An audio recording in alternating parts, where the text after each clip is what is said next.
C'est étrange ce sentiment qu'on peut ressentir devant la perte d'un de nos écrivains préférés. Cette impression d'avoir perdu quelqu'un de proche alors que tout ce qu'on connaît de lui ce sont ses livres et parfois la chance d'une rencontre. Je n'échappe pas à la règle et je n'ai lu que 4 livres de Luis Sepúlveda, mais il était entré de façon si soudaine dans mon cœur de lectrice que je ne pouvais pas ne pas faire cette vidéo.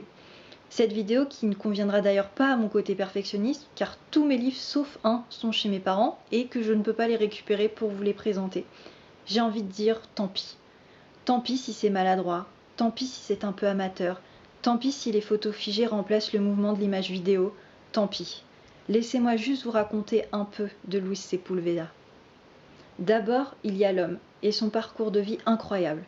Né au Chili en 1949, il a pêle-mêle été emprisonné sous la dictature de Pinochet pendant 2 ans et demi, vécu durant 1 an au cœur de la forêt amazonienne avec les Indiens Shuar, s'est engagé aux côtés des sandinistes dans la révolution qui a fait tomber la dictature au Nicaragua, a été correspondant à bord des bateaux de Greenpeace et a écrit plus d'une vingtaine de livres, dont le plus connu s'est vendu à des millions d'exemplaires à travers le monde et a été traduit en 30 langues.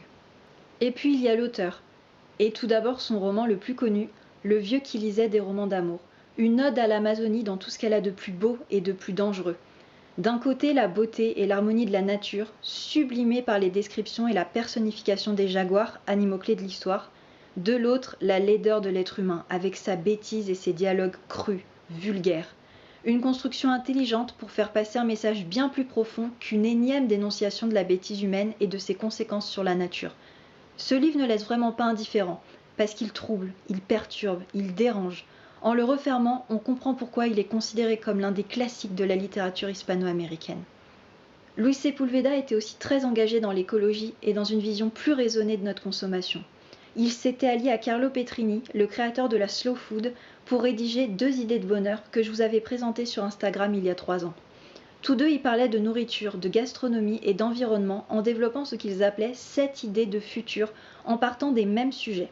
Le bonheur, la littérature, le développement, le partage, la nourriture, la nature et la politique. Loin d'être utopistes, les 2 auteurs ont beaucoup voyagé et vu des choses qui les ont émerveillés, tout comme certaines ont pu les révolter.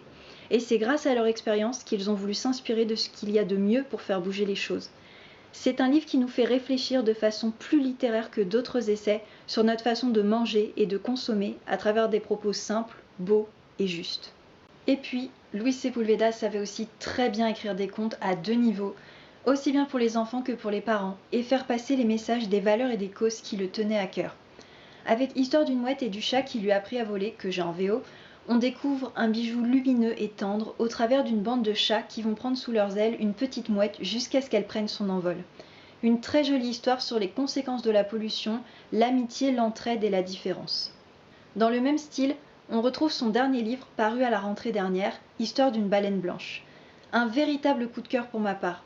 Pendant tout le temps qu'a duré ma lecture, j'ai cru être redevenue une petite fille qui suivait une très jolie histoire, saupoudrée de poésie, de réalisme magique et d'un message écologique.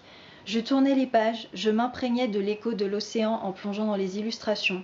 Et puis une fois la dernière page tournée, j'ai réalisé à quel point je m'étais sentie bien dans cette histoire et à quel point je l'avais adorée.